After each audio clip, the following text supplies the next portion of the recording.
7h, 9h. Europe 1 matin. Il est 7h12 sur Europe 1. Dimitri Pavlenko, vous recevez ce matin l'ancien juge antiterroriste Marc Trévidic. Bonjour Marc Trévidic. Bonjour. Bienvenue sur Europe 1. Aujourd'hui président de cour d'assises à la cour d'appel de Versailles, auteur de plusieurs ouvrages évidemment consacrés à votre longue expérience du terrorisme. Votre dernier livre, Les fiancés du califat. Marc Trévidic, la France, l'école, à nouveau endeuillée après un énième acte terroriste. L'assassinat du professeur Dominique Bernard dans l'enceinte, dans la cour de son lycée à Arras, par un ancien élève, fiché S, biberonné au salafisme, quelques jours après la spectaculaire razzia du Hamas dans le sud d'Israël. Marc Trévidic, première question. Alors c'est terrible à dire, c'est du ressenti, mais personne n'a vraiment été surpris que ça se produise, cet attentat, malheureusement. Non, on ne peut plus être surpris. Le phénomène que l'on traverse depuis déjà des années va durer encore. Donc, à une époque, ça nous aurait complètement choqué. Et maintenant, ce genre de crime récurrent ne peut plus nous surprendre. On connaît les causes, on sait qu'on a une population radicalisée.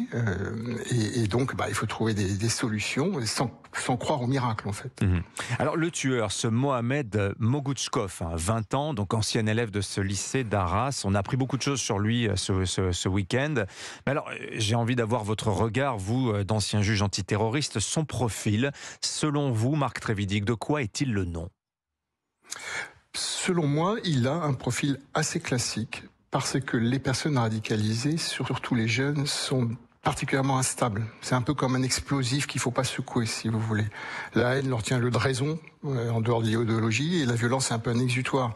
Et donc, en fait, dès qu'il se passe quelque chose dans le monde ou à proximité, pas forcément loin, ça va être un déclencheur, parce qu'ils sont vraiment très, très, très, très instables. Ils peuvent être calmes pendant un moment, et c'est vraiment quelque chose qui dort et qui peut se réveiller. Et c'est ça qui est très, très, très angoissant. C'est-à-dire que ils sont pas 24 sur 24 dans cet état-là, mais il va se passer quelque chose, un déclencheur, et là, ils vont passer à l'action. Oui.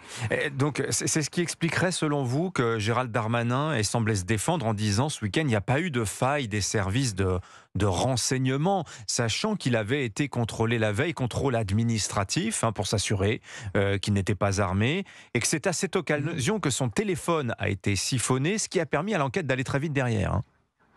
Oui, mais bon, c'est vrai qu'il n'y a pas eu de faille dans le sens où il avait été repéré.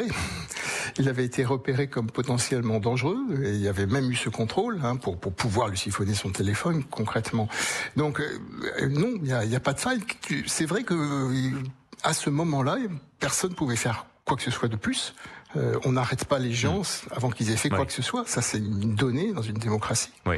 Alors, pas de faille, mais tout de même. Dans ce qu'on a découvert dans son téléphone, Marc Trévidic, c'est qu'il était en contact avec son frère, qui est en prison, avec un autre individu qui s'appelle Maxime C. Lui aussi est en prison. Ils ont donc des téléphones en prison. On a découvert que son père, radicalisé de longue date, expulsé de France en 2018, on apprend qu'il a fait au moins un aller-retour en France en 2019. Là, malgré tout, on peut quand même considérer que ce sont des failles quand même dans le dispositif antiterroriste français. Ah bien sûr, mais alors si on parle de la téléphonie en prison, excusez-moi, mais c'est un standard téléphonique, une prison. Tout le monde a des téléphones portables. Ça fait longtemps que le débat est sur la table, que ça soit en matière de terrorisme ou pour d'autres raisons. On voit des trafiquants de drogue continuer leur trafic en prison. En fait, la réalité, c'est que on laisse les gens téléphoner en maison d'arrêt. On met pas des brouilleurs où il faut en mettre. Donc ça, c'est un problème général. Mais pourquoi ? Après, pour ce qui est de... Écoutez, c'est très compliqué. Là, il faudra vous inviter qu'une des personnes de l'administration pénitentiaire. Je pense qu'on n'a pas les capacités de permettre à pas mal de personnes de maintenir des liens familiaux, etc., en termes de téléphonie, qu'on n'a pas trop envie de rentrer là-dedans, c'est-à-dire d'utiliser des systèmes très très invasifs avec ces brouilleurs. Ou alors, il faudrait créer des maisons d'arrêt spéciales qui sont isolées dans la campagne où on mettrait les gens les plus dangereux avec aucune possibilité de téléphonie. Je dis pas qu'il n'y a pas des solutions, mais tout ça a déjà été ressassé. On achète une certaine paix sociale en maison d'arrêt aussi, vous savez bien, en laissant ses contacts. Donc voilà, ça c'est un vrai souci quand même, parce qu'il y a des gens dangereux et il faut pas qu'ils puissent téléphoner, il faut pas qu'ils puissent avoir des contacts non vérifiés, non contrôlés avec l'extérieur. Marc Trévidic, alors concernant les motivations de ce Mogouchkov, Gaza, l'anniversaire de la mort de Samuel Paty, le débat sur la Baïa, on ne sait pas trop, hein, vous l'avez dit d'ailleurs, il s'est peu exprimé. Mais enfin, on est dans le registre de ce qu'on appelle ce terrorisme d'atmosphère, comme l'avait exprimé Gilles Kepel. La stratégie des mille entailles aussi, cette idée qu'on va démoraliser l'Occident en poussant des gens comme ça à passer à l'acte un peu du jour au lendemain. Quid, parallèlement, de cette autre menace terroriste, celle sur laquelle vous avez beaucoup travaillé.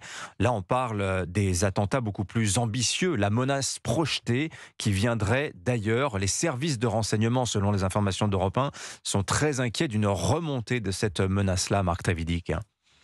Oui, c'est-à-dire par un groupe structuré qui ferait une opération d'ampleur. Alors, bon, c'est vrai qu'on n'a pas tout à fait les données, hein. Alors, les services de renseignement doivent les avoir. Est-ce qu'il y a un groupe actuellement qui arrive à se structurer suffisamment?